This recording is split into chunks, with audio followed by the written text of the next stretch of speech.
নতুন সম্ভাবনা নিয়ে যাত্রা, নতুন বছরের নতুন রূপে যাত্রা অদম্য বাংলাদেশেরও।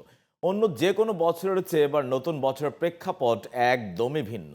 ছাত্র জনতার গণ অভ্যুত্থানে পাওয়া নতুন বাংলাদেশে নতুন বছরের প্রত্যাশা অনেক। গণতান্ত্রিক, অসাম্প্রদায়িক ও সাম্যের এক বাংলাদেশের প্রত্যাশা সবার। মাহি হাসানের রিপোর্ট। দেখতে দেখতে চলে এলো আরো একটি বছর। পুরনো বছরের দুঃখ, কষ্ট, গ্লানি, না পাওয়া সবকিছুকে পেছনে ফেলে শান্তি ও সমৃদ্ধ এক বাংলাদেশের স্বপ্ন সবার চোখে। ছাত্র জনতার গণ অভ্যুত্থানে পাওয়া এই এক নতুন বাংলাদেশ, ফ্যাসিবাদ মুক্ত এক বাংলাদেশ, অসাম্প্রদায়িক এক বাংলাদেশ।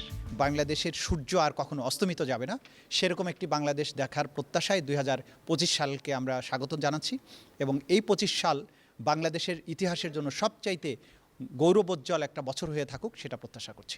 সেই বছরের ইতিহাসকে আমরা ভবিষ্যতের নববর্ষ সহ ভবিষ্যৎ সকল বর্ষের রাজনৈতিক লক্ষ্য নির্ধারণের চেতনা হিসাবে যাতে আমরা ধারণ করতে পারি, আমি সেই আহ্বান রাখি। আমি একটি বৈষম্যবিহীন বাংলাদেশ এবং একটি বৈষম্যবিহীন সমাজ এবং একটি বৈষম্যবিহীন রাষ্ট্র কাঠামো দেখতে চাচ্ছি, যেখানে প্রত্যেকের মৌলিক অধিকার, সাংবিধানিক অধিকার এবং আইনগত অধিকার সুরক্ষিত থাকবে। 2024কে বিদায় জানালেও 24 থাকবে আপামর জনসাধারণেরও হৃদয়ে।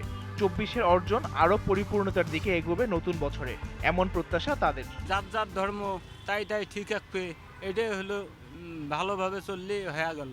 আমরা চাই শান্তি, নিরাপত্তাভাবে রিক্সা চালাবো, খাবো, রাত্রি ঘুমাই থাকবো, মারামারি গাঞ্জা ভানা নিজে না থাকে, সবাই নিরাপদে থাকবে এবং শান্তি চাই। তরুণ প্রজন্মের হাত ধরেই নতুন এক জন্ম পেয়েছে বাংলাদেশ।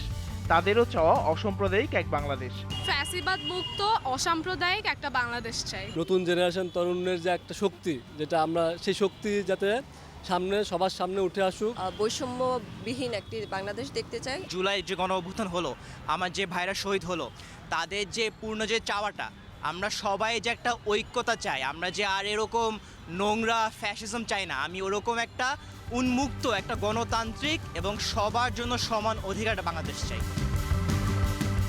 নতুন এই বাংলাদেশে স্বপ্ন যতটা উঁচু, চ্যালেঞ্জ ঠিক ততটাই বেশি। আর সেটা পেরোতে এগোতে হবে একসাথে, যেখানে মুক্তিযুদ্ধ হয়ে থাকবে প্রেরণা আর সাহসের সঞ্চার করবে 24-এর গণ অভ্যুত্থান। এমনটাই বলছেন সকলে। Mahi Hasan, GTV news, Dhaka.